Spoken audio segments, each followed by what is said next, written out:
There's another universe. Please make some noise. Give me a Welcome back to Sky Diaries podcast, y'all. I know it's a different background, but thank you for tuning in, whether you're listening to it on YouTube, Spotify, or TikTok. To stay inspired on all platforms, go check me out. Except for my TikTok. TikTok is called Simply Tashae, Simply Tashae. I don't know. I kind of don't want to change my username for TikTok, but I probably will end up having to change it to Tashae Inspired because that is on all my platforms. But I just want to say thank you to everybody that's tuning in, and to any new listeners, welcome. This is where we talk all matters of growth so we can ultimately become the best absolute versions of ourselves. You know, this year I feel like we've all gone through so many growing pains, and I'm just here to support y'all. I'm here to show and tell my story so you can learn from, the experiences that I've been through, the mistakes that I've made, like everything I want all of us to go on this journey together. So, yes. For this episode, we're going to take a step back and look within. This episode is called Face Your Demons because essentially, in order to start anything in life, in order to go after anything, in order to just start, you got to start with within, because I have been through many situations where it was like, I'll try to do something and I got my past trauma hanging on my back. Like I'm bringing baggage into new environments because I didn't face my demons before coming into this new environment. You understand the gist? It's like you have to heal before you get into a new environment. You have to heal before you take that next step forward. It all starts with you. It doesn't have anything to do with anyone else. It all starts within you. Now, I knew I wanted to do this topic first because in order to start moving on with your life, you need to face your demons and you need to be real with yourself. You can lie to people as many times as you want. It doesn't really I guess it doesn't really affect you as much as you lying to yourself. You can only lie to yourself for so long. Eventually, you have to face the truth. You have to come face to face with the things that you are doing, that the things that aren't pushing you forward in your life. You gotta check yourself. You really do have to be the one to check yourself because at the end of the day, you're the only one that's going to be putting in the effort every single day. You're the one making this change in your life. No one's forcing you. So in order for that to happen, you need to face your demons. What are you dealing with? What insecurities are you dealing with? Those type of things show up everywhere we go. So it's very important to be self-aware about the things that you're doing. We're not perfect. I don't want to get this little idea like I'm perfect or something. Like I struggle every single day to show up for myself. It's a process. Everything is a process. It's not going to come easy. But at the end of the day, though, you have to want it for yourself. You have to want to do better for yourself. Because when you want better for yourself, it's like at the end of the day, when it comes to facing your demons, it's going to be worth it because you're doing it for yourself. You absolutely don't gain anything by continuing to lie to yourself and feed yourself these delusions. You're not doing yourself any favor by doing that. And if you're doing that to please other people, they're not, honestly, they really don't gain anything but a short term of satisfaction. And then what? They going off back to their own lives because they doing what they need to be doing. You need to do what you need to do. And first is checking yourself.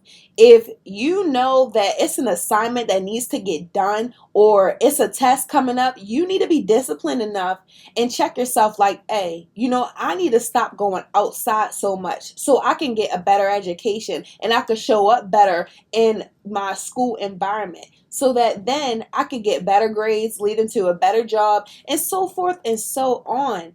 You got to start within you. And for me, I would say my biggest struggle was Like before I got to the point where I am now, I used to self-sabotage. I used to self-sabotage like crazy. Because I was self-sabotaging, like that was one of my demons. I would literally trick my mind. Like my mind would like trick me out of opportunities. I'm literally letting opportunities walk by, pass me by because of my own self-sabotaging habits that I had. And in order for me to grow out of that, I had to check myself. I had to look in the mirror and be like, the reason you're not growing is because you keep making yourself miss these opportunities. You're literally ruining your own opportunities because you're in your own head. You're self-sabotaging, Skylar. And I had to say that. I had to sit there and say, like, hey, this is what I've been doing. Has it been good? No, it's not good. And it's not an easy adjustment. It's not like a switch in your head that's like, oh yeah, one day I'm going to go from self-sabotaging to not. It's not that easy. And it doesn't happen in a day. But just noticing that is the first step.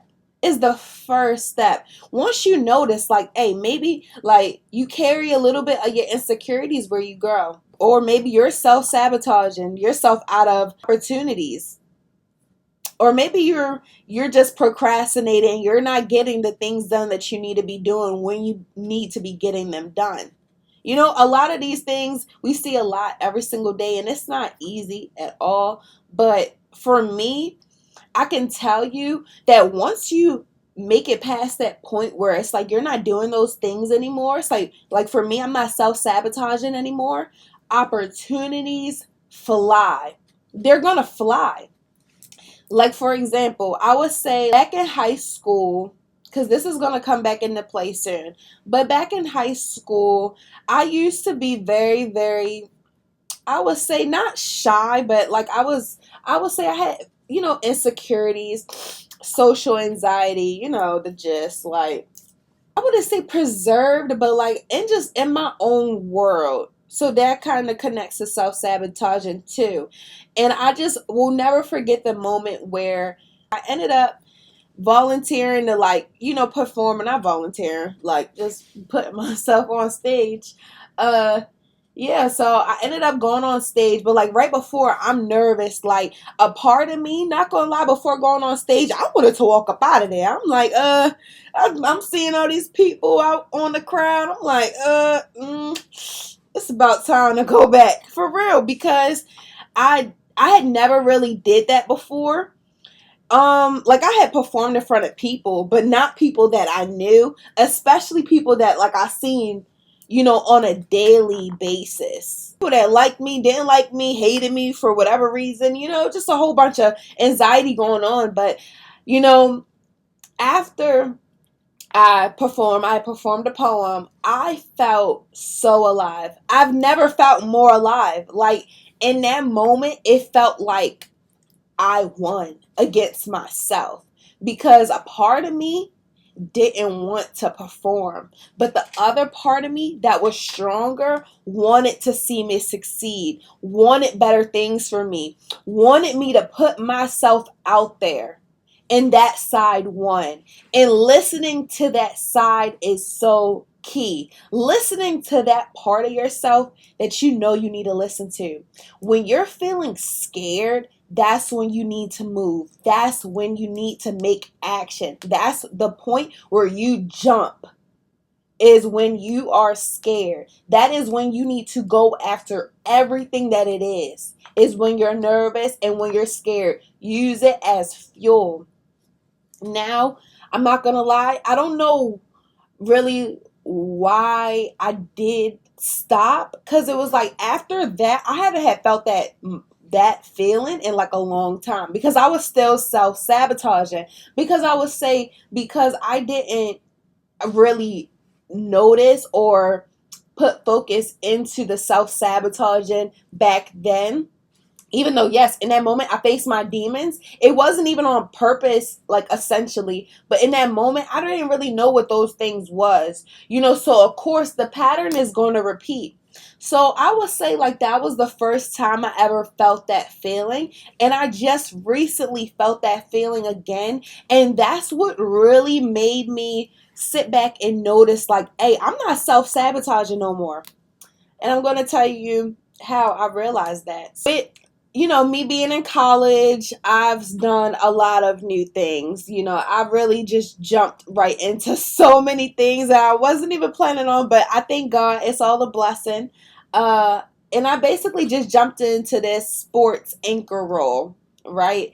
And I was so nervous. Like, it was, we had went to a couple meetings. I probably went to at least two before I actually like recorded, but I remember when it was like the end of the second show I had went to, and after every show we picked new roles for the week so we could switch out and stuff like that. I just remember like it was a part of me that was telling myself that like I shouldn't do it. Like I'm gonna tell y'all the real, like, of things that really happened in my brain that time. It's like I was thinking to myself like, you can't do it. I was telling myself, you never did this before. What if it goes bad? What if I mess up? What if I can't get it? Just a whole bunch of what ifs. I'm thinking about all of this stuff like in my head, right, as I'm sitting at the table. But also, it's another voice in my head telling me, you've done podcasts before. This isn't nothing crazy new. This is new. You're going to learn new skills, but this isn't rocket science. You feel me? This is something you essentially want to do in the future that could ultimately benefit you and take you a step forward. This will give you the practice and the resources you need. Once you do it once, you're comfortable, and once you do it once, it's never going to feel like that ever again. You right? So I'm having both of these sides of thoughts. One to do the anchor and one to not. You feel me? And at the end of the day, I listen to myself and I straight put my hand up. Yeah, put me in the anchor. Ignore those thoughts. Ignore those things that are trying to tell you that you can't do it. Ignore those thoughts because those are deep-rooted insecurity. But also it's just your doubt. Because deep down inside, like, we're all gonna doubt. We're all gonna have doubts. But listen to that voice that wants you to win. That's gonna put you ahead. When you listen to the voice that wants you to win, you're not gonna hear your demons as much anymore. Maybe they'll pop up once here and there to really see if you still sticking up for yourself and you still doing the things you need to be doing and keeping you on track, just to remind you. But if you really listen to that voice that wants you to succeed, that wants you to do better, you will succeed as well. Because you're listening to your higher version. When you listen to that voice that wants you to do bad and that doesn't support you, when you know deep down, you know who you are and you know what you want, and you know that this or something else, this opportunity that has landed in front of you is going to help you, don't cheat yourself out of anything. Please go after the things that you want and know that you are very deserving of it. You deserve this opportunity. Even if you don't know everything, you don't gotta know everything. Not everybody that is in a role just knows something right away or to master it. It takes time. It takes weeks, months, years, maybe. Just start, because when you start, you'll never be in that spot ever again. And it's important to listen to that voice so you can face your demons. Essentially, you start facing your demons, you're letting those walls down and you're letting more opportunities flow in. So today I want to challenge you. What are your demons? Where have you talked yourself out of something you needed to do? And how can you face them this week, this month, today? Because your growth lies on the other side of fear. I just want to thank y'all so much for tuning in and listening. I love y'all so much. I hope this motivated y'all to just be more self-aware and to look within. 2026, I was about to say 2025. 2026 is coming very fast. We're entering October. When this episode drop, it's going to be within the first week of October. So, you got this rest of this month in November and December to still turn your life around. It's still time. So if you are wanting to do better, wanting to just grow and elevate into the new year, tune into Sky Diaries podcast. Going to be here every Wednesday. Time will fluctuate, but the podcast will be out on every Wednesday. Real Talk Wednesday. So I love y'all so much. Don't forget to like, comment, and subscribe if you're on YouTube. But don't forget to share or like or send this to someone who may need it. I love y'all so much, and I'll see y'all in the next episode. Bye.